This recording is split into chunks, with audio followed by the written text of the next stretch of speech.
Salve, meu pessoal querido, sejam bem-vindos a mais um episódio do nosso podcast Os Literatos, o podcast de literatura que faz você ter contato com essa maravilha que é a literatura brasileira, sempre com muita leveza, muito prazer. Hoje aqui estamos eu, o professor Sidney Martins, para falar sobre um assunto muito gostoso que tem a ver com interpretação, tem a ver com texto literário, tenho certeza de que vocês vão amar. Então, boa tarde para vocês. Eu queria avisar, Sidney, o pessoal ainda não está sabendo, que todos os nossos podcasts agora vão ter retransmissão. Ah, que legal. Isso significa, no sábado, a partir das 19 horas, vai haver retransmissão dos outros episódios, caso alguém tenha perdido, também no canal. Então o cara vai poder assistir aí em 2 momentos. Não, perfeito. E ó, boa tarde para todo mundo aí. E outra, Pablo, você é sensacional, porque hoje nós vamos falar de música, e aí, teoricamente, música é um universo mais jovem, e você já veio até com um penteado mais jovem hoje, coisa e tal. Você tá vendo? Gostei. É a indumentária, né, cara? Apesar de nós termos escolhido músicas que talvez não sejam as músicas mais jovens para essa galera, mas eu acho que passaram longe, né, de ser. Eu também acho. Mas qual foi a intenção? Eu não sei se a tua foi a mesma coisa. Eu escolhi músicas que falam no meu coração, entendeu? Sim, na verdade, no meu caso, o que acontece? Eu também pensei em... há várias músicas, né? Algumas sensacionais, maravilhosas, e nós teremos outros momentos para poder discutir outras músicas também, então, beleza. Eu escolhi 2 que me impactaram na primeira vez em que eu escutei. Então, sabe aquela música que, caramba, tem alguma coisa diferente? E aí foi por isso. Para mim foi o mesmo caso. A gente pode contar essa história daqui a pouco. Para mim foi a mesma situação. A primeira vez que eu ouvi essas músicas foi como se eu tivesse levado um soco assim, sabe, cara? Tipo, sacudiu a minha realidade. Mas antes a gente vai explicar para vocês o seguinte. Por que é que eu posso considerar uma letra de música... O quê? Gente, para vocês que eu não quase conhecem... tomei um soco na minha boca Carlos, aqui agora. Chega aqui rapidinho, só pra gente mostrar, rapaz. Carlos é o homem que domina o microfone. É, o cara que controla tudo aqui é o Carlão.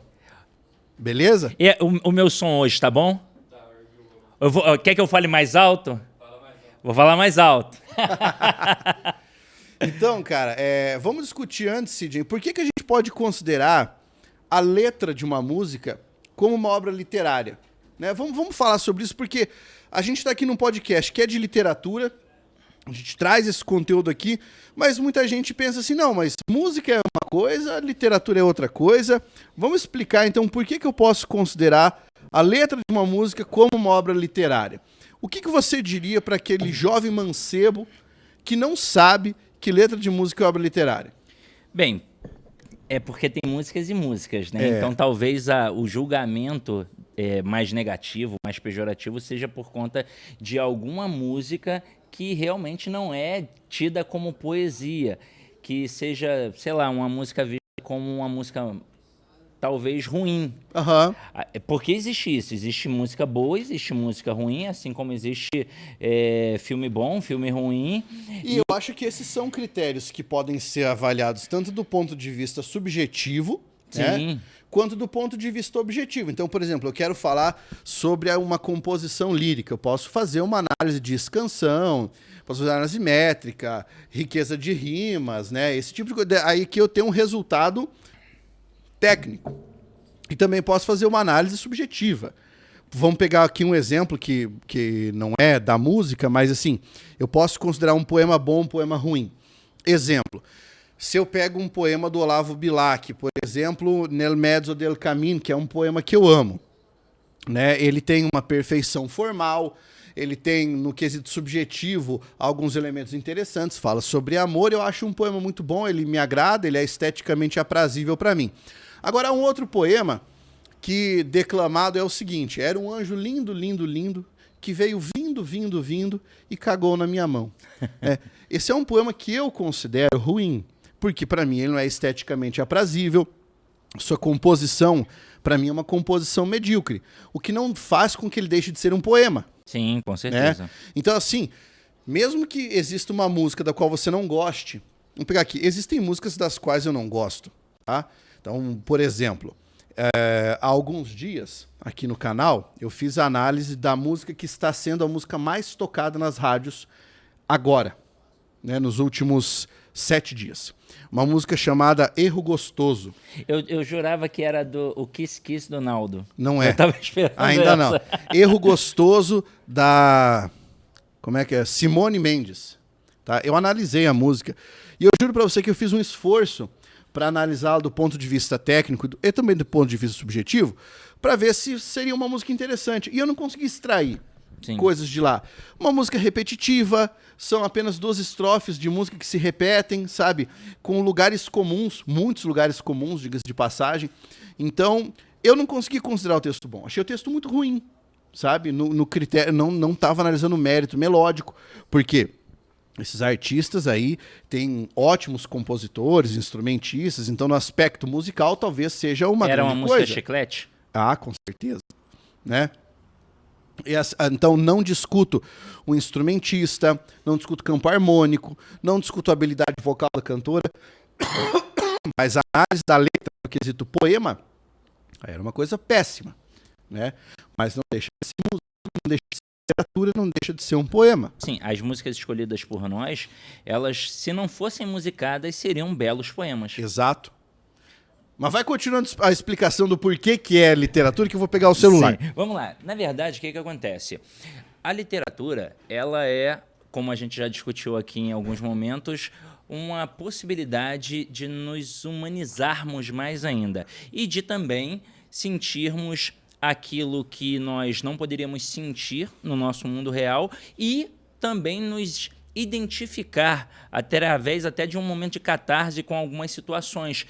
Eu tenho certeza que o Pablo, quando escolheu uma das músicas, eu tenho certeza, que foi algo que o fez pensar em toda a sua trajetória como ser humano. E provavelmente naquele momento de identificação ele achou sublime de forma subjetiva e a escolheu. Eu, por exemplo, quando escolhi as minhas 2 músicas também foi de forma subjetiva. Eu nem pensei na questão estética, em questão de métrica, nem nada assim. Porque eu acho que a literatura mais gostosa não é aquela que a gente fica tentando quantificar, matematizar, é aquela que a gente de fato sente. E quando algo nos toca a alma, isso já é poesia. Independentemente de ser uma letra de música, de ser um poema, de ser um romance, de ser uma escultura, de ser uma pintura, de ser qualquer coisa, uma linguagem em si que nos toca a alma, para mim já é poesia. Cara, ninguém poderia ter explicado melhor. Esse conceito é perfeito, é ótimo. Nós já temos muita gente mandando mensagem aqui, eu estou muito feliz. A Manuela Sobrinho mandou boa tarde. O Antônio Wellington disse, já diria Nietzsche, a vida sem música seria um erro. Estou muito curioso pelas análises. Vai ser um prazer analisar contigo. Já está pronto? Quase. A Gerlânia Mello mandou boa tarde. O Antônio Fernando falou... CR7 e Messi da língua portuguesa.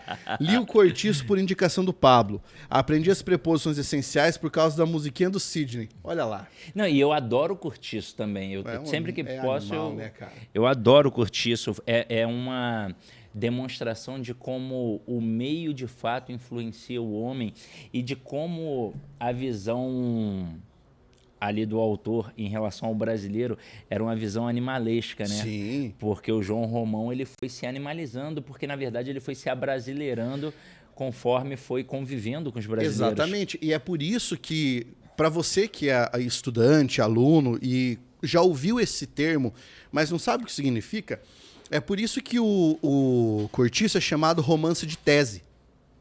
Por quê? Porque o autor tinha uma tese ali. A tese era: o meio define o homem, influencia e faz com que ele se transforme em qualquer coisa. Isso é romance de tese. E essa obra foi composta por isso. Aliás, o que você acha de a gente fazer um episódio dos literatos só sobre o Cortiço? Não, eu acho sensacional. Eu já tô aqui me coçando para poder falar, porque assim, ele tanto empregou a tese de forma profunda que ele transforma o próprio Cortiço no maior personagem da história. Exatamente. Ele é antropomorfizado, ao passo que os homens são objetificados e zoomorfizados. Ah, que tesão isso, né, cara? É muito bom. O problema a gente fala de literatura é que a gente quer ficar conversando sem parar, né? Ó, Ângela Silva deu boa tarde, a Gerlânia Mello, nossa querida. O Adriano Pereira falou, minha net está travando aqui. É muito peso junto. Que mais, ó? Giovana Guimarães deu boa tarde. A Dalvanira Martins. Nossa, que grata surpresa, vocês dois juntos. Conhecimento duplicado. Para mim não há nada mais instigante do que homens inteligentes. Boa tarde, minha querida. Um beijo para você. O Sidney é meu irmão, é uma pessoa que eu amo de paixão e não poderia ser outra pessoa para fazer esse programa aqui, cara. E a recíproca é verdadeira. E, ó, eu sei que tem gente hoje, talvez aqui pela primeira vez, a outros encontros. Então, depois, visitem aí os outros vídeos dos literatos também, porque vocês vão gostar. Nós estamos no episódio de número 5. Existe uma quantidade limitada de episódios? Não, a gente vai continuar enquanto os assuntos continuarem. Essa é a parte linda da literatura. Inclusive, seguimos orientações de vocês também. Podem colocar nos comentários, eu gostaria de ver livro tal, um dia falem sobre um filme, um dia falem sobre uma música, coloquem ali as sugestões, mitologia, já pediram, Exato. já está reservado aqui na lista e daqui a pouco a gente vai ter muita coisa boa por aí. E quem sabe até a participação de um de vocês, porque talvez alguém aqui que esteja acompanhando, seja professor, tenha uma internet boa em casa, uma câmera que consiga fazer ali um link com o nosso estúdio aqui, Com e certeza. você pode participar com a gente ao vivo. Discutir conosco. Eu gostaria de falar sobre esse assunto. Vocês acham interessante? Seria uma pauta legal para vocês? Poxa, vamos, por que não? Exatamente. Eu acho que isso é uma forma de nós contribuirmos com essa construção de conhecimento. Sim. Né? Tiagão Barbosa. Tiagão, eu peguei a tua aqui, ó. Ele mandou. Tá na lista a música Hammer Smashed Face. Você tá citando Cannibal Corpse, né? Você também colocou ali o que o Cannibal Corpse quis transmitir com a letra de Icon Blood. Cara, eu vou analisar essa letra pra você uma hora, bicho. Porque por mais que seja uma letra objetificada e que seja sangrenta e tudo mais, existe alguma coisa ali. O Edson Reis mandou boa tarde. Luiz Felipe Andrade, daqui de Salvador, falou, ó, Salvador, Bahia. O Edson Reis falou que tá aprendendo. Luiz Felipe falou, Pablo, faça análise da música Pequena Eva, Rádio Táxi. É uma boa, hein? Naquela mesa, cara, música que eu choro, bicho. É boa, né? Nelson Gonçalves interpretando, então... A Vida é um Moinho, 2 músicas antigas que me fazem verter lágrimas. Tem razão, Antônio. Eu sou muito fã de Nelson Gonçalves, é estranho porque aprendi a ouvir Nelson Gonçalves com meu pai. E um dia, na época que a gente nem tinha Spotify nem nada ainda, eu comprei num sebo 3 discos, 3 CDs, uma coletânea do Nelson Gonçalves.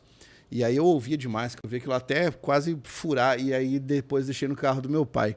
Toda vez que eu escutava a interpretação do Nelson Gonçalves naquela mesa, eu sentia vontade de chorar. Uma das melhores interpretações que eu vi já naquela mesa era de um cantor desconhecido que participou de um programa no SBT, o Ídolos.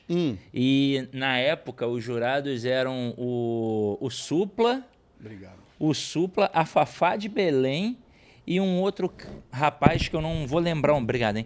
Um rapaz que eu não vou lembrar o nome, mas eu vou procurar, eu vou achar isso fácil e eu vou te mandar, cara. Você vai gostar. Por favor, porque eu sou um grande fã dessa música. Aqui, ó, que mais o pessoal tá mandando aqui antes de a gente começar, tá? A Antônia Sangói deu um boa tarde, a Thaís Teixeira falou boa tarde, essa é a melhor hora das minhas quintas. Minha querida, muito obrigado. A Andréa Guerra, boa tarde. Abraços, professores, o Fernando Maciel também. Então, hoje, a galera tá aqui curtindo, tá assistindo em peso. Isso é ótimo, tá? Vamos falar sobre a interpretação das músicas. Nós resolvemos fazer esta edição nacional, tá? Porque em outra edição faremos de músicas internacionais. Mas aqui quisemos privilegiar a música brasileira, porque assim, eu sou brasileiro, sou nascido aqui, criado aqui, eu amo o Brasil.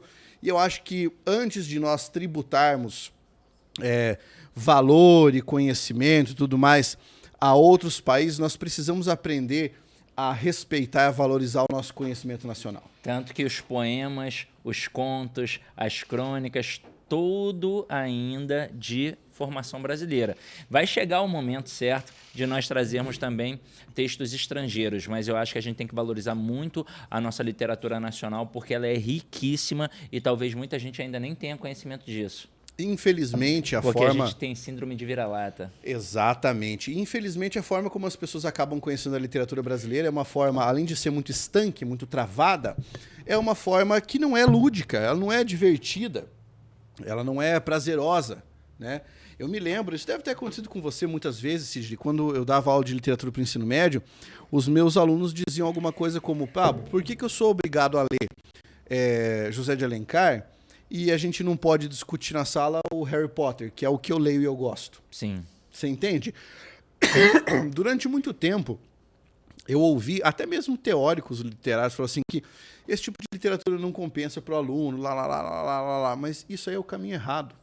A gente precisa descortinar a literatura de uma forma suave, não de uma forma abrupta. Não, e você menciona em Harry Potter, eu já tive uma discussão com um professor de língua portuguesa, só que bem mais, como é que eu vou dizer, ele é mais erudito, ele gosta desse estilo supostamente mais pomposo. Sei. Eu acho que ele escolhe dessa forma o público dele, mas não é só uma escolha, ele também coloca uma roupa talvez soberba para diminuir quem não tem o vocabulário dele, como se ele fosse o Rui Barbosa, né, da língua portuguesa. E aí, uma vez ele estava menosprezando num grupo de professores, que era um grupo jurídico de professores. Éramos 4 professores de língua portuguesa e o resto só professor de direito. Perfeito. E desembargador, juiz. E ele estava diminuindo muito a Harry Potter. Eu falei, mas peraí, você já leu para poder diminuir? E ele, não li. Eu falei, mas como é que você está diminuindo se você ainda não leu? Como é que você está atribuindo um juízo tão negativo, tão pejorativo se você ainda não leu? E aí ele estava falando antes sobre alguma coisa de política. Eu falei assim, você sabia que na estrutura do livro do Harry Potter tem muita base política, interessantíssima por sinal? Aí ele, não sabia. E aí ele... Pois é, exatamente essa questão. É o que eu falo, cara. Essa ideia de você querer ser superior numa linguagem empolada, dizer assim, não, porque eu consumo só isso, aquilo outro, pelo menos no Brasil, na minha opinião, é ridículo, cara. Sim. Sabe por quê? Porque eu sou bem brasileiro mesmo, eu gosto de feijoada, sabe? Não existe coisa mais que aquela feijoada, aquela comidona tradicional, coisa boa, que combina muito bem com a nossa música, combina muito bem com a nossa literatura, e combina muito bem com o nosso fazer, com o nosso fazer literário, a nossa concepção de mundo, cara. Sabe? Essa é a nossa concepção de mundo. Você pega ali você pega aquilo que fala sobre o que é essencialmente brasileiro. Você não pode negar isso, cara. Você pode estar no Brasil, você pode morar onde quiser, pode morar na Finlândia, você sai do Brasil, mas o Brasil não sai de você. A grande verdade é essa, porque na primeira oportunidade que você tem, você está ali conversando com um brasileiro. Você sente saudades de casa. A nossa língua dá saudades. O nosso jeito dá saudade. A nossa comida dá saudade. Não, e digo mais. Se for um texto que traga a ironia em sua essência, dificilmente nós vamos extrair total riqueza se não for um texto brasileiro. Se for um texto em inglês, um alemão, se você não... Mesmo que a pessoa fale inglês, fale alemão, fale francês, mas ela não vive. Então ela não consegue extrair na máxima essência aquela ironia.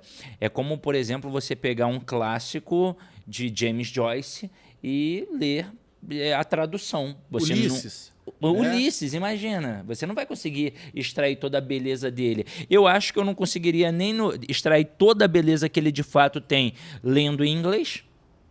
Finnegan's Wake, que também é do James Joyce, né? Porque são obras... Acho que toda obra literária tem isso, né? Tem o quezinho daquela terra. Uhum. Tem o quezinho daquela língua, né? E aí nós decidimos hoje escolher 4 ícones da música para que a gente pudesse falar sobre isso. Sidney, que foi que você escolheu para a gente poder começar a nossa interpretação? Falo as duas ou falo só uma agora? Você pode começar falando a primeira, aquela que você vai começar. Hoje, inclusive, eu não criei um suplemento Por quê? Porque era surpresa. Sim, Era boa. surpresa. Então cada um de nós vai pegar a música aqui no celular, pegar a letra para ler para vocês e fazer a interpretação. Ó, a primeira música que eu escolhi foi a música do Roberto Carlos, Traumas. Detalhe, essa música aqui, ela tem uma coisa interessante por trás dela, porque ele foi acusado de plágio. E talvez tenha acontecido. Não tem como a gente negar, até porque no passado os autores, né, das músicas, eles vendiam a preço de banana as músicas. De vez em quando alguém ia tentar apresentar, e o artista não dava trela naquele momento, mas aproveitava para pegar. Tem um relato disso no filme do Tim Maia, de que uma música do Roberto Carlos foi feita pelo Tim Maia e ele não deu muita trela na hora, mas depois utilizou como se fosse plágio também. Então pode ser que seja. Só que, olhando também, tem a questão do acidente que ele sofreu com 6 anos e perdeu uma parte da perna. E esse trauma pode ter sido relatado aqui na música também. Então não tem como saber. Mas na hora isso me chamou muita atenção, porque eu tinha pensado em Cartola, com as rosas, né, não falam.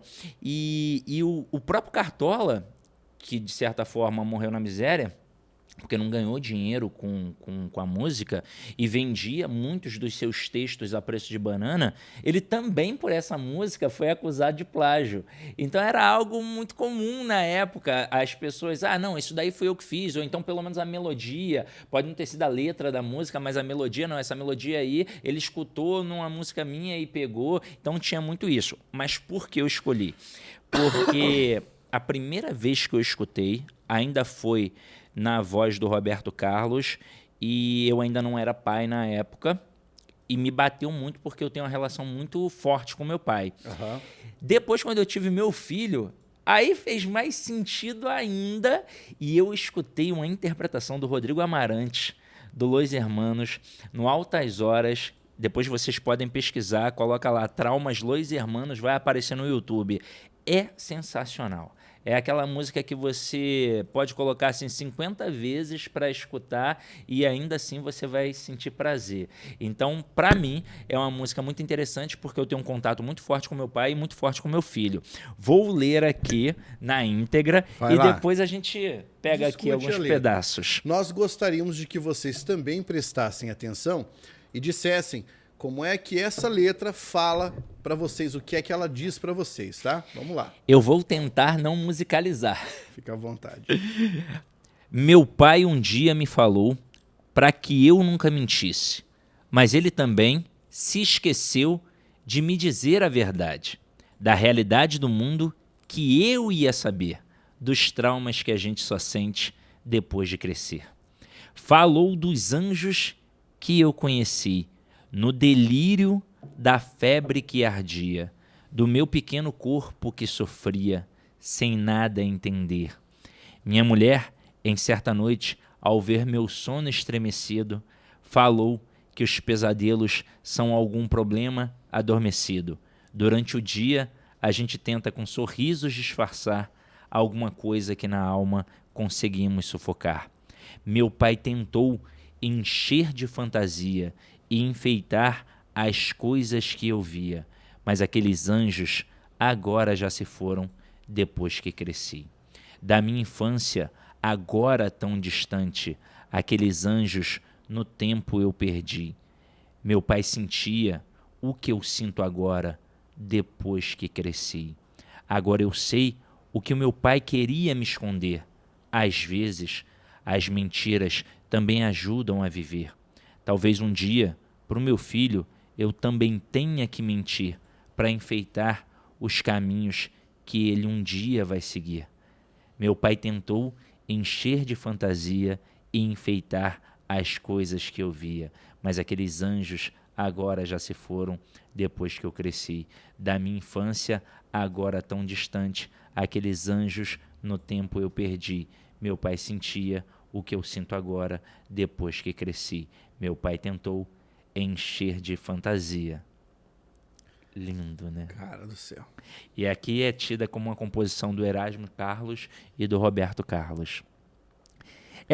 Não é uma música que você escuta e você fica assim em silêncio durante um tempo? É porque, assim, principalmente, você falou uma coisa muito interessante. Para quem tem filho, Sim. Hoje você sente isso, né? você sente isso, né? O que você tenta fazer, como você tenta moldar o mundo para que ele fique mais doce E você para a entende criança. melhor seu pai. Muito mais. Muito mais. Algumas reclamações que talvez você tivesse sobre o seu pai, você entende claramente. E essa questão, como ele trabalha a noção de verdade e de mentira, porque no começo a mentira, aquilo que o pai dele falou sobre mentira, a mentira parecia uma coisa ruim, Sim. uma coisa a não se fazer, uma coisa execrável. Não, e olha só que interessante, todo mundo fala que a mentira é uma coisa execrável, que é uma coisa muito ruim, eu detesto pessoas que mentem, mas a mentira não é nenhum dos 7 pecados capitais. É mesmo? A mentira não faz parte de nenhuma das grandes culpas do mundo. Ela não está em nenhum lugar. Ou seja, o ser humano precisa mentir. Inclusive, os mitos são a necessidade do ser humano de ter aquilo dali para entender melhor a nossa relação no mundo, para tentar justificar a nossa existência. Tanto é que mitomania, a Exato. mania de mentir, né, tem a ver com o mito, porque é aquilo que suaviza a vida. Cara, tem uma coisa sobre isso que para mim faz muito sentido, essa ideia de que o pai tenta florear a vida pro filho, né? Eu tô passando por uma fase agora engraçada com o Otávio. Eu não sei se você já passou por essa fase com o Arthur, mas assim, o Otávio ele pergunta muito sobre morrer. Uhum. Ele pergunta muito, pai, a gente vai morrer algum dia? Pai, o que acontece quando a gente morre? E aí o que rolou?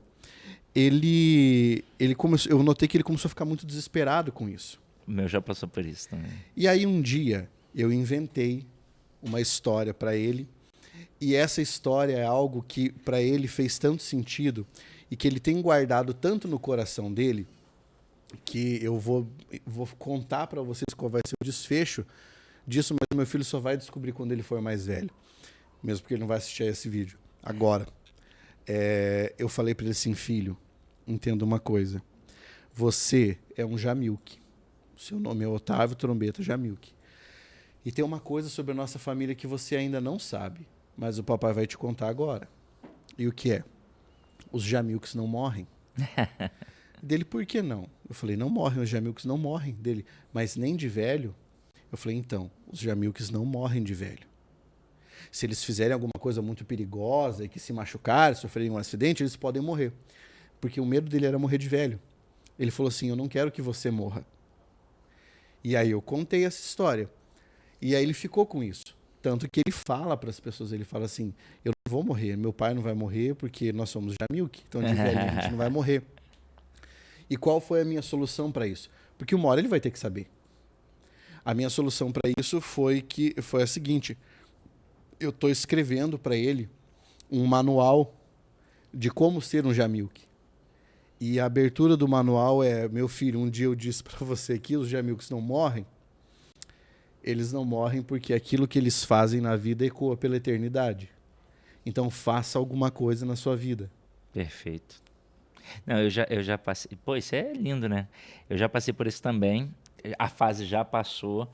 Quando ele perguntou pela primeira vez se o problema dele não era nem com ele, era comigo também. Aham. Ele perguntou, papai, todo mundo morre? Eu falei, morre.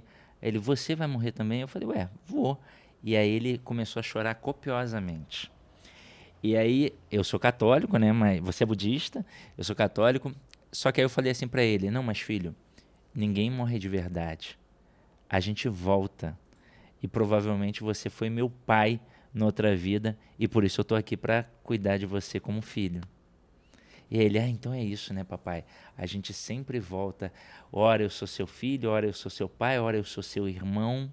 deve ser isso. Aí ele, o vovô Manuel deve ter sido meu irmão na outra vida. Aí ele fala assim. Cara. E aí ele fica tranquilo. Ele tá tranquilo, porque ele já sabe que haverá outras vidas e que ele vai voltar comigo também. Ou como irmão, ou como pai, ou como filho, ou como amigo. Você trabalha meio que a ideia do eterno retorno ali, né? Exatamente. Isso é muito bonito, cara. Fica aí a dica pra você que é pai ou que vai ser pai. Essas coisas vão acontecer com você uma hora, você vai lidar com isso. E olha que coisa interessante. De onde a gente partiu para chegar a essa conversa? De um texto literário, de uma música. De uma música. E detalhe, agora aqui tem as partes mais interessantes para mim. Quando ele diz assim, ó, meu pai um dia me falou para que eu nunca mentisse. Todo pai fala para o filho não mentir, porque mentir é feio, mas principalmente porque a gente quer acreditar no nosso filho o tempo inteiro. Então, se ele tem o hábito de mentir, como é que eu vou defendê-lo? Exato. Agora, se o meu filho nunca mente para mim, não importa a situação, eu vou defendê-lo porque eu sei que para mim ele não mente, ele fala a verdade. Então, o mundo inteiro pode dizer que ele está mentindo, mas eu sei que ele não está mentindo se eu o criei dessa forma, falando a verdade. Então, é assim que funciona. E aí, ele continua, mas ele também se esqueceu de me dizer a verdade da realidade do mundo que eu ia saber, dos traumas que a gente só sente depois de crescer. Porque quando você é criança, você de fato não sente tanto assim os traumas. Tanto que as cirurgias, todos os médicos recomendam a fazer logo quando é criança, porque a criança esquece. Todo o sofrimento que a gente tem quando é criança, a gente acaba esquecendo. E quando adultos, com a consciência muito maior, com a maturidade muito maior, a gente sente muito mais, a gente sofre. Claro. Tanto que é perigoso quando a criança sofre muito. Você tem que tentar logo tirar essa ideia do sofrimento da cabeça dela, porque imagina, se ela já sofre muito quando criança, quando adulto ela vai sofrer mais ainda. Exatamente. E me parece que o título Traumas dessa canção conduz à ideia de que os traumas ensinam e que são grandes professores. Porque parece que na formação dele, como homem, como pai, esses traumas ajudaram. Sim, com certeza. Ajudaram ele a enxergar um mundo que antes não enxergava. Não, e ele vai tecendo isso aqui no decorrer do texto. Aí ele fala aqui assim, ó, dos traumas que a gente só sente depois de crescer. Aí ele falou assim, ó, falou dos anjos que eu conheci no delírio da febre que ardia, do meu pequeno corpo que sofria sem nada entender. Talvez, no caso do Roberto Carlos, possa ser do acidente que ele sofreu com apenas 6 anos. Exatamente. Então, faz todo sentido. Mencionar sentido. a febre, o corpo pequeno. Mas isso se adequa a qualquer um. Claro. Porque todos nós, quando crianças, ficamos doentes. Todo mundo teve um sarampo e quando a criança fica doente é extremamente perigoso até um resfriado. Claro. A criança fica resfriada, a gente fica para morrer, né? A gente fica doente junto. Agora, esse pedaço para mim é muito forte. Minha mulher, em certa noite, ao ver meu sono estremecido, falou que os pesadelos são algum problema adormecido, o que faz todo o sentido do mundo, né? Nós ali levarmos para o plano onírico os problemas do plano terreno, né? Exatamente. E agora é que vem a parte mais maravilhosa, porque todos nós já fizemos isso. Pablo já fez, eu já fiz e vocês que estão aqui agora já fizeram. Durante o dia, a gente tenta com sorrisos disfarçar alguma coisa que na alma conseguimos sufocar.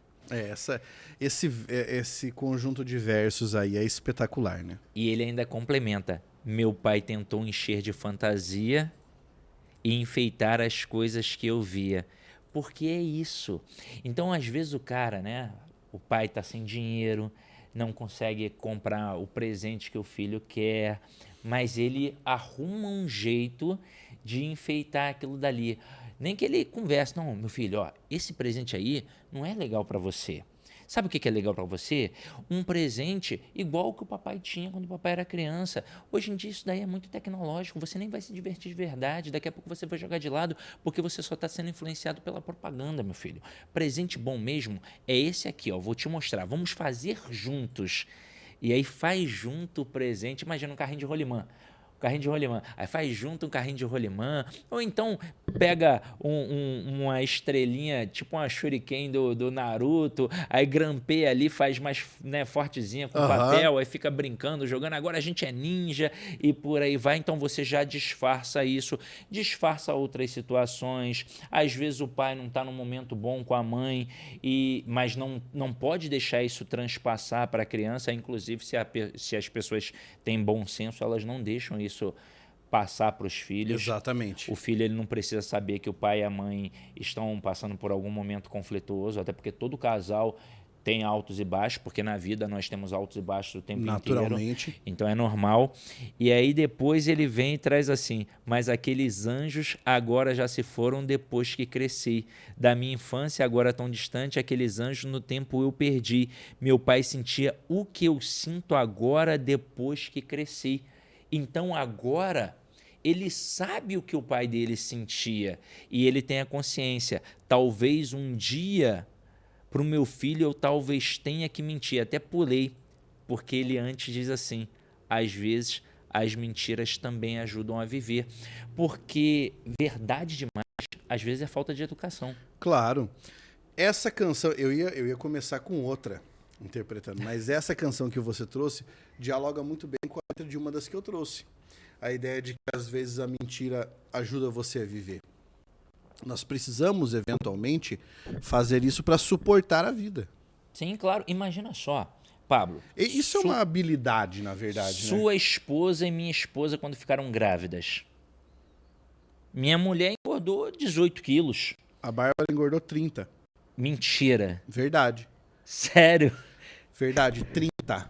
Caramba. 30. Ela pode provar, ela vem aqui e fala, ela engordou 30 Não, eu quilos. já achava 18 muita coisa, 30 então. E aí, pô, a tua mulher te pergunta, com 30 quilos a mais, amor, como é que eu tô? Você vai falar, pô, você tá uma bola? Não vai nunca, né? Vai falar, amor, você está linda. Você é a mulher mais linda do mundo, a grávida mais bonita que eu já vi na vida. Por quê? Cara, eu achava minha esposa, quando tava grávida, quando ela tava quase ganhando Otávio, eu achava a Bárbara reluzente, cara, porque ela tava muito feliz. Sim. Eu não tava olhando ali, por exemplo, o talhe do corpo da pessoa. Eu tava vendo, cara, que composição bonita que é a pessoa que está ali gerando uma vida e que suspira de felicidade. Era isso que eu achava bonito. Porque, na verdade, a gente não precisa nem mentir nesse momento aí, porque esse momento, de fato, é sublime, né? Uhum.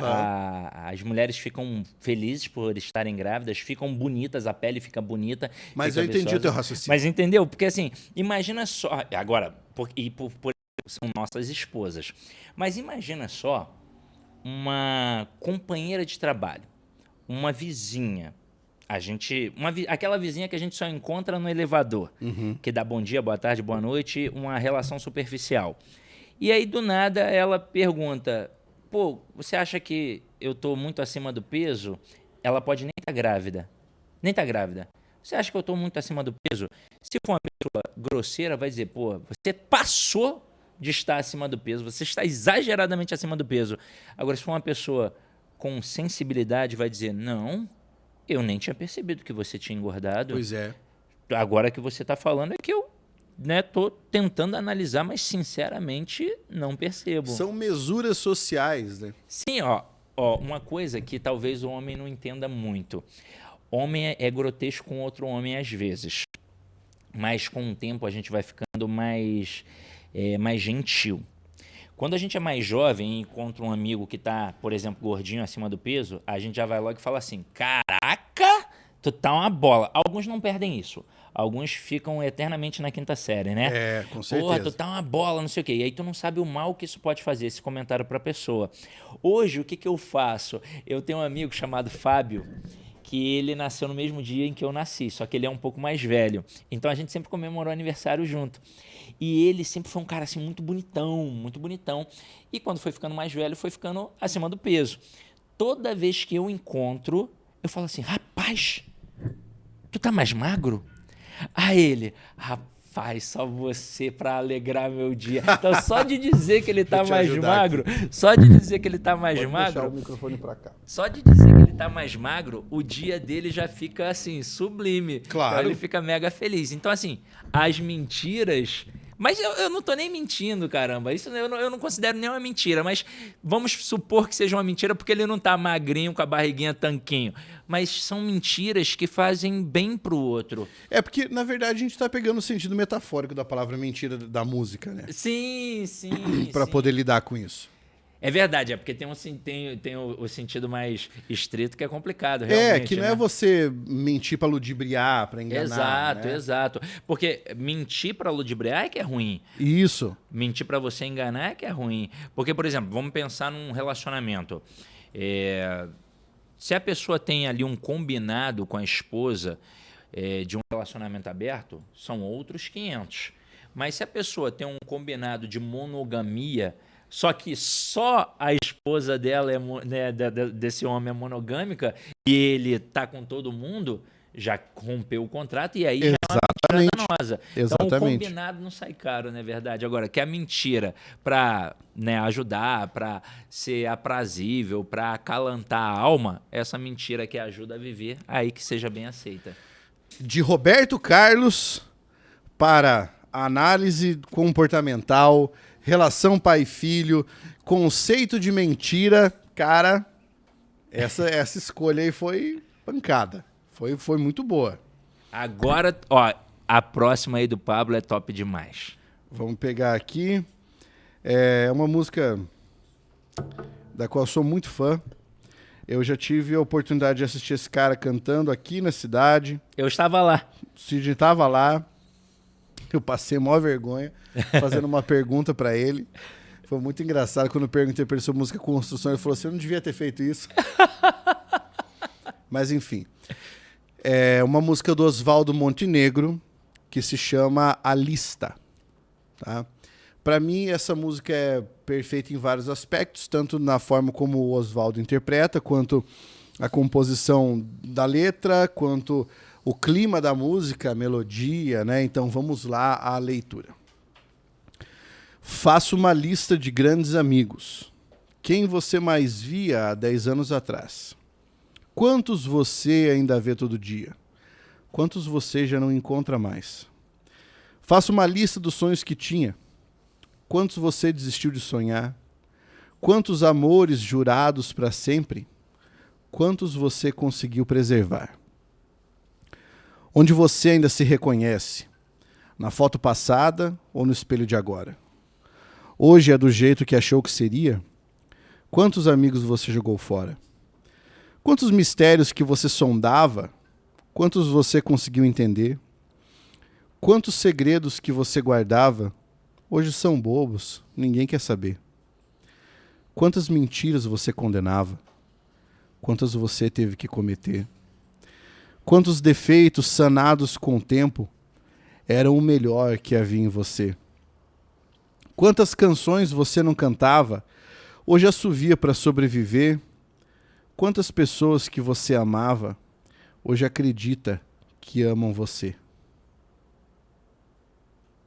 Essa é a letra. Cara, eu me arrepio com cada verso desse poema, velho.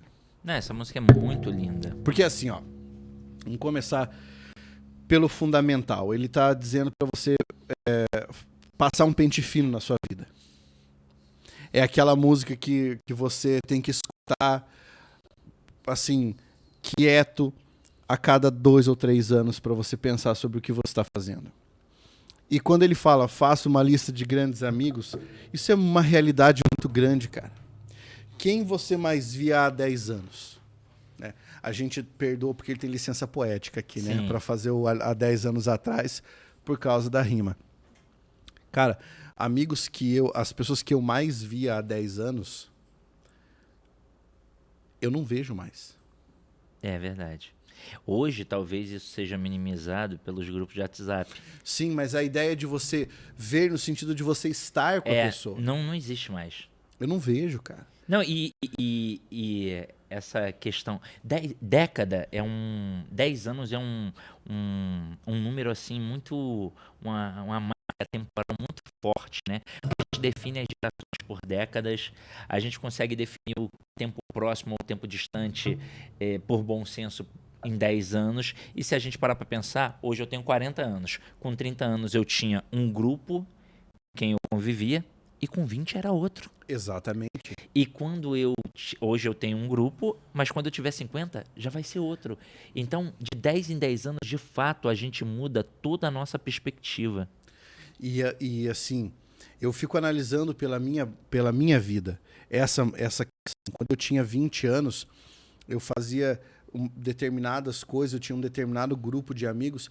Esse grupo se desfez completamente. Eu tenho contato com um deles apenas, que é uma pessoa com quem eu converso e é um dos meus melhores amigos. Mas assim, ó, se eu fosse levar ao pé da letra, a letra, quantos você já não encontra mais? Esse meu amigo com quem eu converso não mora no Brasil. Sim. Então eu já não encontro. Outro também não mora mais aqui. Outro mora, mas eu não vejo. E aí, essa parte eu acho fabulosa. E o sonho que você tinha? Quantos desses sonhos você desistiu de sonhar? Porque o sonho é uma coisa que a gente deixa dentro do nosso coração e ele vai amadurecendo, amadurecendo, amadurecendo. E ou ele se realiza, ou você deixa de sonhar. Sabia que para mim o sonho... Abandonar um sonho é uma tristeza muito grande. Eu vejo que às vezes algumas pessoas nem se dão conta do sonho acordado, elas só pensam no sonho dormindo. Mas eu acho que o sonho acordado é o momento mais importante pra gente, porque é um momento de real felicidade. Quando você sonha, aquele momento do sonho, ele é um momento muito feliz. Não importa o que você está sonhando, pode ser com uma casa maravilhosa, com uma viagem maravilhosa, você fazendo alguma coisa que o seu corpo não permite fazer, sabe? Mencionaram aí o Messi e o Cristiano Ronaldo da língua portuguesa. Você imaginando, dando uma bicicleta igual aquela do Cristiano Ronaldo num jogo de futebol. Nesse momento do sonho, você é extremamente feliz. E a gente não pode abandonar o sonho. Tem que sonhar o tempo inteiro. Olha que engraçado. Mas eu gosto de pensar nessa história do sonho e de como a gente processa os sonhos. Eu da música, eu sempre tive banda e tal. Um dos meus sonhos era ser vocalista de banda de heavy metal e que minha banda fizesse sucesso, eu viajasse o mundo cantando. Esse meu sonho começou quando eu tinha os meus 14 anos, montei a minha primeira banda. Tipo Megadeth. Aí foi, cara. Assim, esses meus amigos, a gente pegava o dinheiro que a gente não tinha, sabe? Pra investir em gravar uma música. E pensava, vamos gravar uma música, vai explodir. Encontrar gente, cara, vai ser uma coisa tipo de filme, sabe? Era muito isso. Eu cultivei esse sonho, mas durante muitos anos eu consegui contato com pessoas que são do meio do heavy metal, gente que vive disso. E quando eu tive contato com essa galera, assim, você não vai acreditar. Não vai acreditar. Talvez uma das pessoas mais importantes desse meio, um grande amigo meu, uma vez uma pessoa ligou pra mim porque queria uma entrevista desse que ia fazer esse meio de campo. E aí eu falei, tal entrevista que entrevistar. Aí ele falou, perfeito, eu cobro $500 pela entrevista. E aí eu falei pro cara, daí o cara falou assim, não, mas a gente está entrevistando só pessoas que acreditam na causa, né, que não vão cobrar para dar uma entrevista. Eu falei pro cara, e esse cara tem anos de estrada. Ele falou, eu não acredito na causa. Cara, quando ele falou, eu não acredito na causa, eu não sei se você consegue imaginar como foi assim, o desmoronar dos meus ícones dentro do meu castelo de cristal. Porque eu vi assim, cara, isso nunca vai acontecer. Eu tenho amigos até hoje que pensam, cara, vamos gravar uma música, daí a gente manda pra tal lugar, e não sei onde, e a gravadora, e vai dar dinheiro. Não vai, cara. Não vai. Ninguém mais... Ó, se você for um fã de heavy metal, pode me desculpar, enfim... Ninguém mais fica rico com isso. Ninguém mais fica milionário com isso. Ninguém mais fica hiper famoso com isso. Isso foi uma coisa que passou da década de 80 e 90. Isso não acontece mais. Grande parte dessa galera que eu amo, tá? Eu amo esse estilo musical. Grande parte dessa galera hoje está tocando assim para 50 pessoas. Se tiver 50 pessoas. Está tocando quase sem receber. Cara, é foda. É muito complicado. Eu digo mais. Eu conheço alguns... Eu tenho alguns amigos que são músicos também. E eles todos trabalham com outra coisa para se sustentar. E eles usam a música da mesma forma que a gente usa esse programa. Divulgar. E ter prazer. É. É isso. Olha só esse par de versos. Quantos amores jurados para sempre? Quantos você conseguiu preservar? Cara, isso... Pensa, por exemplo, no teu primeiro amor, quando o coraçãozinho ali bateu assim, ó. Como você sofre achando que é o fim do mundo. Quantos amores você conseguiu preservar? E aquele falando sobre a passagem do tempo. Onde você ainda se reconhece? Na foto passada, no espelho de agora. Então, quem é você? Agora. Né? Você se reconhece naquela foto ou neste momento? Hoje é do jeito que você achou que seria? E nesse processo todo de amadurecimento, quantos amigos você jogou fora? Esse questionamento que é todos eles, né? Quantos mistérios que você sondava, quantos você conseguiu entender, quantos você abandonou, tipo, não vou entender isso. Essa do espelho, eu não sei se ele teve essa intenção, mas me fez pensar no conto O Espelho do Machado de Assis. Ou no poema do espelho da... Não é da Clarice. Cara, aquele poema da pessoa que se olha no espelho e não se reconhece, em que espelho eu perdi minha face. Cecília Meirelles. Cecília Meirelles. Olha essa aqui. Quantos segredos você guardava hoje são bobos, ninguém quer saber. Sim. Tipo, aquilo que você guardava demais, tipo, ninguém pode saber isso, mas ninguém quer saber. Não tinha nem por que você guardar esse segredo. E agora o esquema da mentira. Quantas mentiras você condenava? Sim. Quantas você teve que cometer? E pra mim, vem agora o melhor par de versos da música. Quantos defeitos sanados com o tempo eram o melhor que havia em você? Cara, isso é muito forte, né? Porque você fica naquela história de você tem que mudar, a pessoa tem que me mudar, fulano tem que fazer isso, tem que fazer aquilo. Mas quanto daquilo era, cara, o que tinha de melhor em você? É verdade. Quantas canções você não cantava, hoje assovia para sobreviver, como você muda de gosto, né? Quantas pessoas que você amava e aí ele mata a música com um soco. Hoje acredita que amam você e não hoje amam você. Sim. Quantas pessoas você amava, hoje você acha que amam você. Pra mim, esse é um poema que tem que ser eternizado, cara. Essa canção do Oswaldo Montenegro. Não, a parte dos defeitos é muito forte. Muito forte porque, imagina só, em que momento, de fato, você pensa que aquele defeito... Você conseguiu, na verdade, identificar como um defeito ou foram os outros que disseram para você que é um defeito? Pois é. Então, porque se era o melhor que havia em você, é óbvio que você não identificava como um defeito. Você passou a crer que era um defeito porque os outros, assim, te caracterizaram. E aí, talvez, pelo olhar do outro, você acabou apagando o que de melhor havia em você. E aí, poxa, os defeitos que eu tinha era o melhor que tinha em mim. E eu acho que é muito isso. Porque enquanto ninguém diz pra você que algo que você faz é errado ou que é feio, você faz de forma espontânea, você não para... Eu acho que dificilmente alguém para analisar que é um defeito, que é feio, que é errado. Sim. E essa noção do erro individual, ela só surge a partir do olhar do outro. E aí, para agradar o outro ou para agradar a sociedade de forma geral, você acaba apagando aquilo que talvez haja de melhor em você. Perdendo a própria identidade. Exato. Né? Para agradar o outro. Adorei. Vamos para a próxima canção? Vamos sim. Vai lá, Cid. A próxima é um absurdo. Enquanto isso, vou ler os comentários aqui, ó. Ah, não vai lendo aí, enquanto eu vou pegar aqui a letra. O Marcos Antônio Lafuente, boa tarde. O Moraes, boa tarde, feras literatas. O Antônio Hélito disse, eu vivo essa música lista em momentos solitários.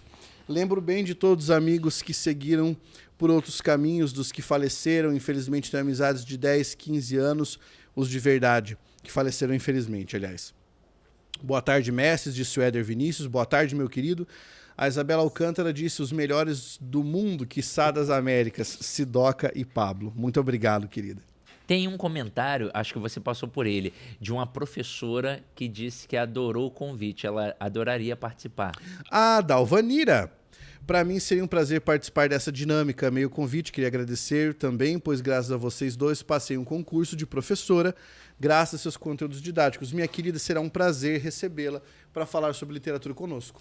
Olha, essa daqui, ó, a primeira vez... Por exemplo, a gente estava falando do como a gente escuta e parece um soco, né? Eu tive essa sensação com essas duas músicas que eu trouxe hoje. Tive com um filme especificamente, acho. Acho que mais de um filme, na verdade. Eu vou até citar os dois. E com livros. Por sinal, eu fiquei sabendo ontem, numa dessas páginas de filmes, que tem um filme que para mim não existia. Para mim era só livro. 2 livros que eu li que me impactaram muito. Um foi Édipo Rei. Talvez foi a primeira vez que eu me vi chorando. Do Sófocles? Exato. Foi a primeira vez que eu me vi chorando assim, lendo um livro, sabe? Eu falei, caraca. Foi impactante, sabe? E Tristão e Isolda. Tristão e Isolda. E aí eu vi um comentário que tem um filme Tristão e Isolda, eu não Sim. sabia. E o livro é maravilhoso, é maravilhoso. Então esses 2 livros me impactaram. Filmes foi o Bicho de 7 Cabeças, do Rodrigo Santoro, e o Fabuloso Destino de Amélie Poulain, que eu acho lindo, né? Eu sei que muita gente vai... agora eu vou ver o filme, aí vai falar, poxa, é chato pra caramba, mas eu já digo... Tem que ter paciência, porque por pelo menos 40 minutos, 1 hora ali, vai parecer que a dica que eu estou dando aqui é péssima. Né? O começo do filme assim vai ser meio enfadonho, mas é aquele filme que você não pode ver, como eu vejo as pessoas de vez em quando vendo o filme, que eu fico para morrer. Que é assistindo ao filme junto com o celular. Ah, isso me mata! Me mata. É como a pessoa acompanhar uma aula e estar mexendo no celular. Isso me mata. Isso não dá, né, cara? Não dá, é triste. Eu fico pra morrer. Então, assim, você não pode mexer no celular, você não pode ficar batendo papo, andando pela casa, prestando atenção. Mas quando der mais ou menos 1 hora de filme, você vai falar assim, caraca, muito obrigado, Sidoca. Foi o melhor filme também que eu já vi na minha vida. Pra mim é nesse nível, tá no top 5 de todos os filmes de todos os tempos. E essas 2 músicas aqui. Essa, por sinal, coaduna com um filme também. A primeira vez que eu escutei foi no filme. Ah! Foi no filme Deus é Brasileiro. Que é um filmaço. Um filmaço. Cara, é um filmaço que traz ali o Wagner Moura, bem novinho ainda, e o Antônio Fagundes. Antônio Fagundes é Deus e procura alguém para substituí-lo. Mas olha só que interessante, ele não quer alguém que seja... Perfeito, um beato, né? Uma beata, alguém assim, um carola de igreja. Não, ele quer alguém com defeitos. Ele quer alguém que não use o santo nome dele em vão. Porque já se matou muito usando o nome de Deus em vão, né? Cara, eu sou suspeito de falar porque eu gosto muito do cinema brasileiro. Muito. Eu acho que nós temos algumas joias do cinema brasileiro. E eu, como sou uma pessoa fã de cinema, principalmente fã de cinema alternativo, eu já assisti alguns filmes que eu não sei se a galera já assistiu. Por exemplo... Você falou desse Deus é Brasileiro. Eu assisti um filme uma vez na TV Brasil chamado O Cheiro do Ralo. Porra, esse filme é sensacional, do Cara, Selton Mello. E você sabe que o filme é baseado num livro. Não, e detalhe, não é todo mundo que vai gostar. Não é todo mundo vai gostar. O filme é baseado num livro do Lourenço Mutarelli, um escritor brasileiro contemporâneo e, pasmem, o Lourenço Mutarelli, o autor do livro, faz um papel no filme. Isso é muito top, né? Muito, muito top. Aliás, tem uns filmes do Selton Mello, o Palhaço também, que eu acho sublime, rico pra caramba, mas não é todo mundo, infelizmente, que vai gostar, porque nós somos, na verdade, bombardeados por tanta propaganda que o gosto da pessoa ela vai sendo moldado, né? Então ela vai passando a crer que determinadas coisas são boas e outras são ruins. Se for cult demais, ela já não gosta. Isso é filme de nerd, isso é filme de gente chata, de gente velha. Ih, não gosto disso não. Mas realmente esses 2 filmes aí são sensacionais. E esse aqui, eu ouvi a primeira vez no filme e bateu muito com a própria escrita e com o momento do filme. Acho que combinou demais. poucas vezes eu vi uma música que combinasse tanto com o filme, sabe?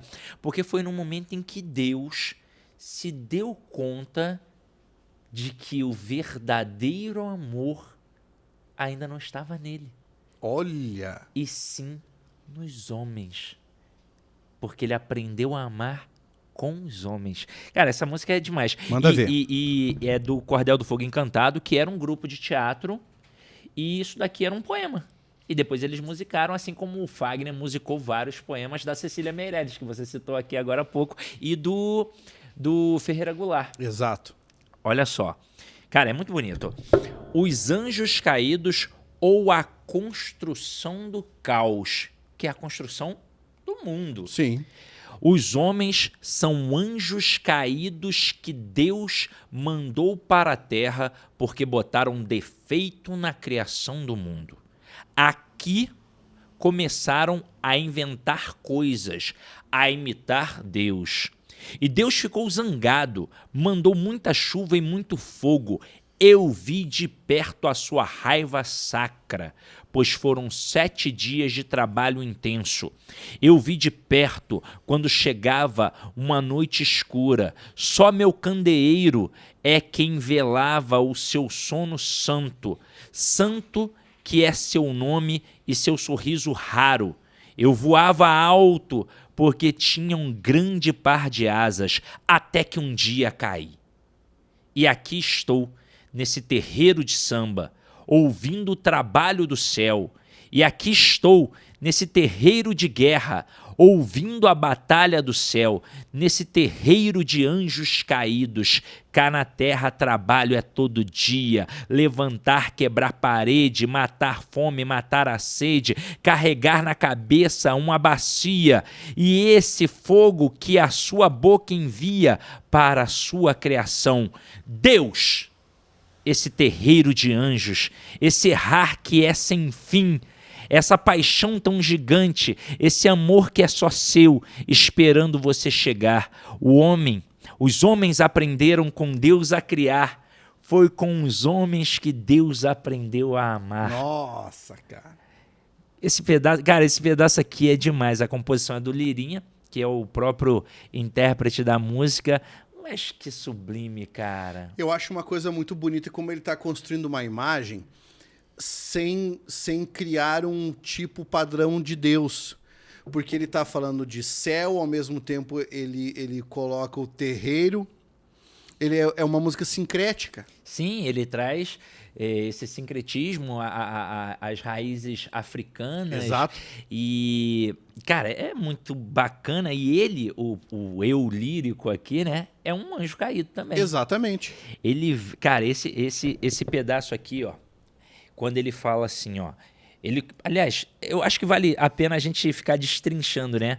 Os homens são anjos caídos que Deus mandou para a terra porque botaram defeito na criação do mundo.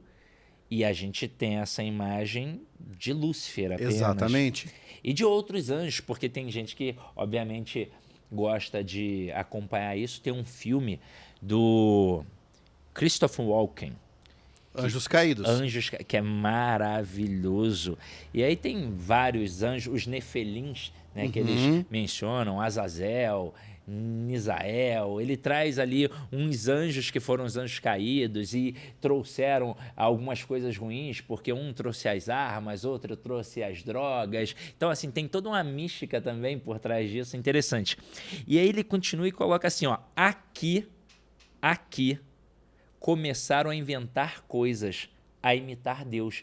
Então, quem inventa qualquer coisa pratica algo divino. Exato. Então, quem cria a palavra, quem cria uma melodia, quem cria um objeto... Imita Deus. Imita Deus.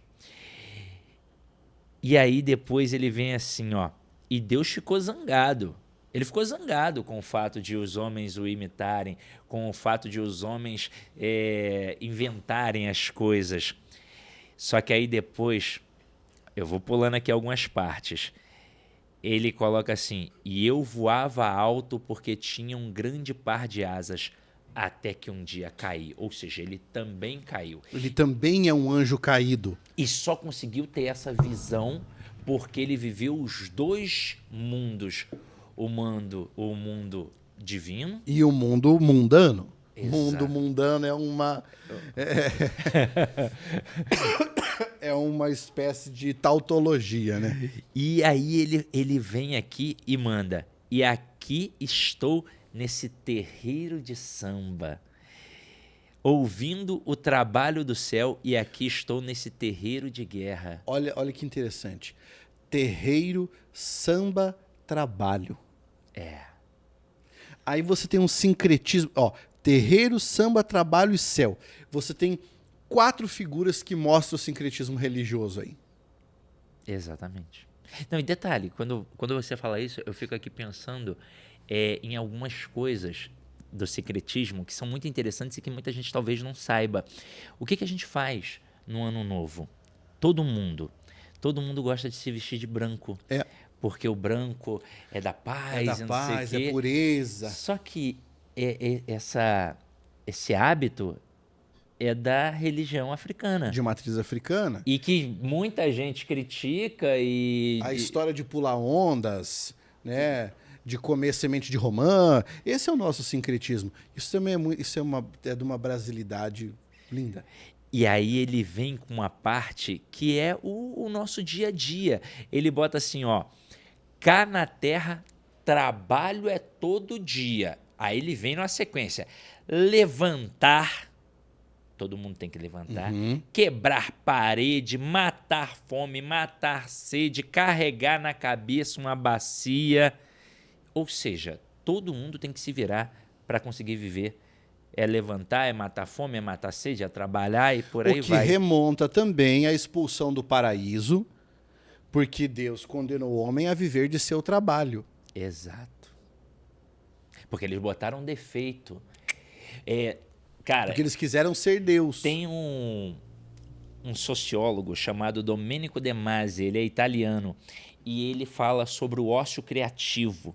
E ele relata que em todas as religiões, no paraíso não se trabalha, ou não se trabalharia. Então... eles são obrigados a trabalhar exatamente porque foram expulsos do paraíso, porque no paraíso não se trabalha. E aí ele vem aqui e vem, né, no final aqui, ó, esse terreiro de anjos, esse errar que é sem fim.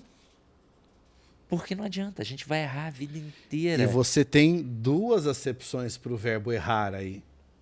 Errar no sentido de deixar de acertar, de cometer equívocos, e errar no sentido de caminhar, sem rumo. Sem rumo, e é um sem fim, e a gente pode até pensar nesse sem fim como um eterno retorno também.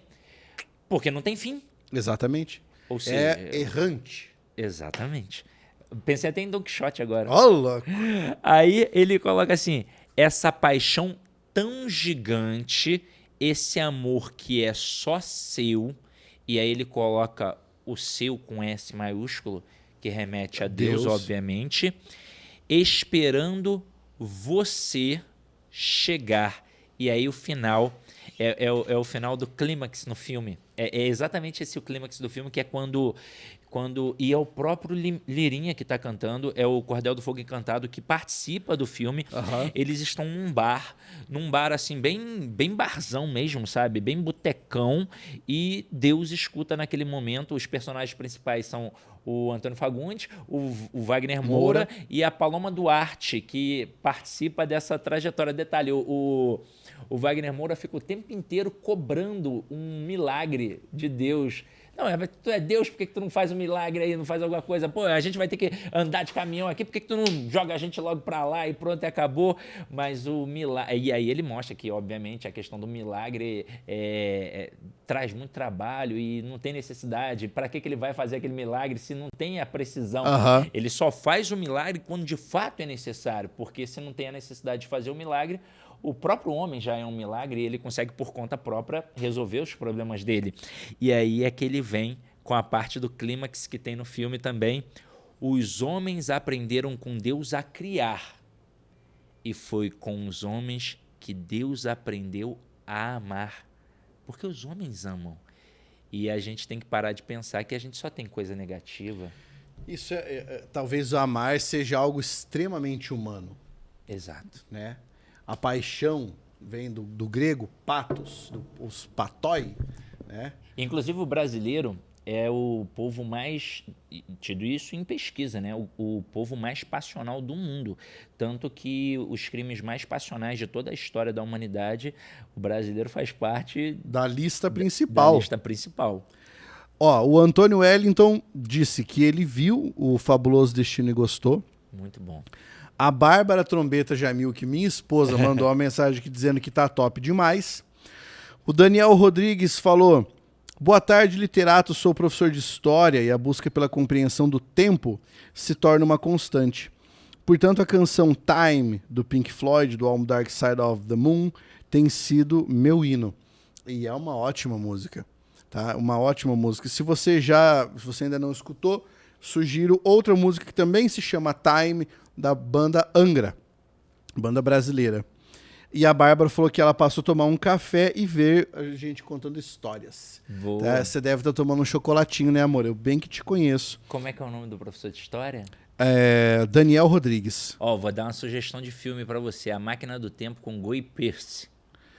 Cara, é que o ator também, né? Ele é bom demais, pelo amor né? de Deus. Agora vamos pegar a minha música, que possui diversas camadas, mas eu quero que vocês se concentrem fundamentalmente no enredo dessa música, tá? Porque também é uma música muito brasileira, escrita por um cara que é fora do comum. A primeira vez que eu ouvi esta música, eu estava no auditório do curso de letras, fazendo minha faculdade.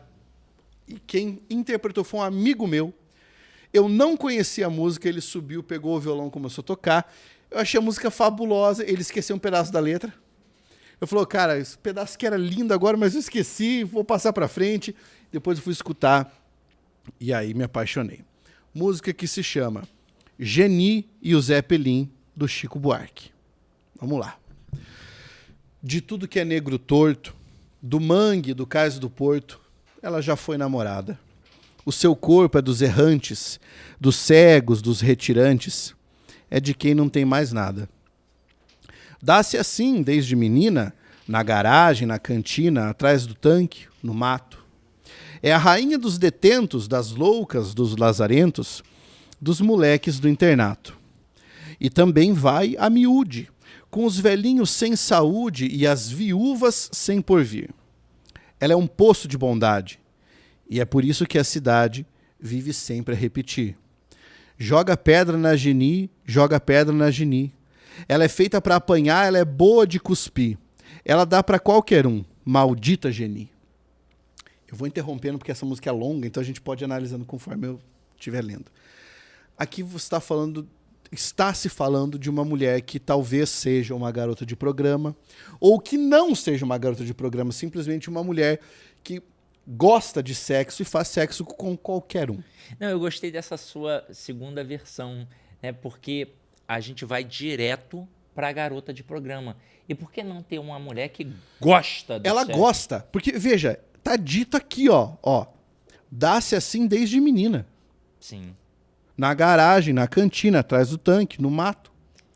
Não fala que ela cobra. Inclusive, ele usa um termo que eu só vi nesta letra e na letra Chão de Giz do Amiúde, do Zé Ramalho, que significa repetidas vezes. Exatamente. Que é uma palavra bonita, né? Pô! Agora a segunda parte.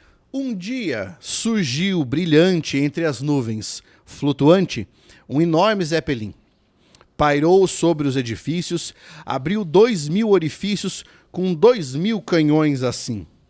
A cidade apavorada se quedou paralisada, pronta para vir a geleia.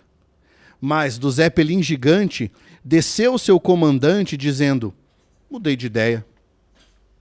Quando vi nesta cidade tanto horror e iniquidade, resolvi tudo explodir. Mas posso evitar o drama se aquela formosa dama esta noite me servir. Essa dama era Geni. Mas não pode ser Geni. Ela é feita para apanhar, ela é boa de cuspir, ela dá para qualquer um. Maldita Geni. Então agora começa a primeira parte da ironia, que é a pessoa execrada, certo? Que representa a esperança para a cidade. Mas ele quer escolhê-la e não ela escolhê-lo. Mas de fato, logo ela, tão coitada, tão singela, cativara o forasteiro. O guerreiro tão vistoso, tão temido e poderoso era dela prisioneiro. Acontece que a donzela, e isso era segredo dela, também tinha seus caprichos. E ao deitar com um homem tão nobre, tão cheirando a brilho e a cobre, preferia amar com os bichos. Ao ouvir... Eu não sei se vocês entenderam isso que eu li, cara. Porque assim, chega um cara super importante e fala, eu quero que você me sirva. E ela fala assim, olha... assim, comparando, né, essa situação, se for para eu ficar com você, eu prefiro dar para um bicho. Ao ouvir tal heresia, a cidade em romaria foi beijar a sua mão. A desgraça, né? A maldita. Vou só interromper. Manda. Então, para mim, ela não é prostituta. Não é. Ela faz porque gosta e com quem ela E quer. com quem ela quer.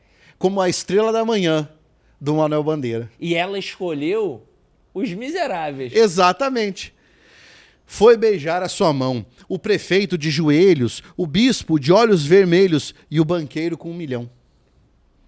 Vai com ele, vai, Geni. Vai com ele, vai, Geni. Você pode nos salvar, você vai nos redimir, você dá para qualquer um. Bendita Geni. Agora muda a visão da cidade sobre ela. Foram tantos os pedidos, tão sinceros, tão sentidos, que ela dominou o seu asco. Nessa noite lancinante, entregou-se a tal amante, como quem dá-se ao carrasco. Ele fez tanta sujeira, lambuzou-se a noite inteira até ficar saciado. E nem bem amanhecia, partiu numa nuvem fria, com seu Zé Pilim prateado. Num suspiro aliviado, ela se virou para o lado e tentou até sorrir. Mas logo raiou o dia e a cidade em cantoria não deixou ela dormir. Joga pedra na Geni, joga bosta na Geni. Ela é feita para apanhar, ela é boa de cuspir. Ela dá para qualquer um, maldita Geni. E aí repete essa estrofe, joga pedra na Geni, joga bosta na Geni, ela é feita para apanhar, ela é boa de cuspir. Ela dá para qualquer um, maldita Geni. O que a gente extrai dessa letra, cara? Cara, primeiro que não parece nem uma letra de música, Não né? parece. Parece um conto, praticamente. Exatamente.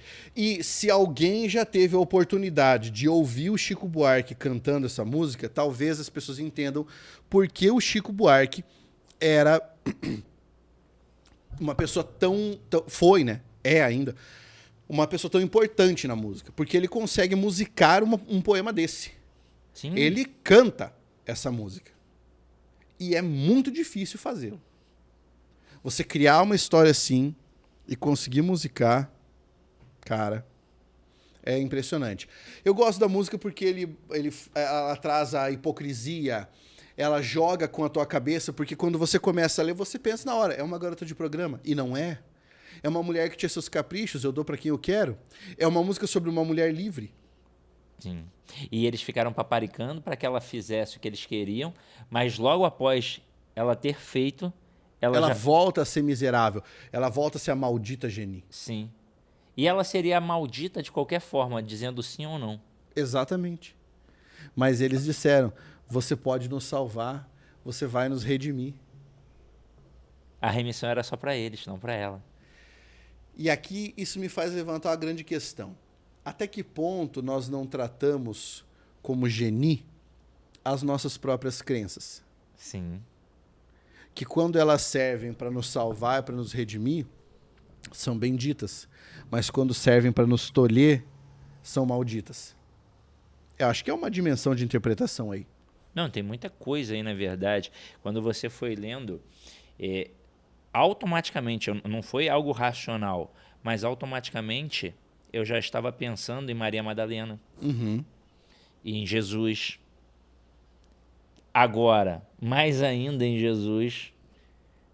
Porque é alguém do povo. Exato. É alguém do povo. E de repente, veja, por uma ação qualquer, essa pessoa não tem mais escolha. Ela não tem mais escolha. A escolha dela era, eu tenho asco desse cara, eu não quero ficar com ele. E ela perde a escolha, porque vai toda a cidade pedir. Em Romaria, gente de joelho.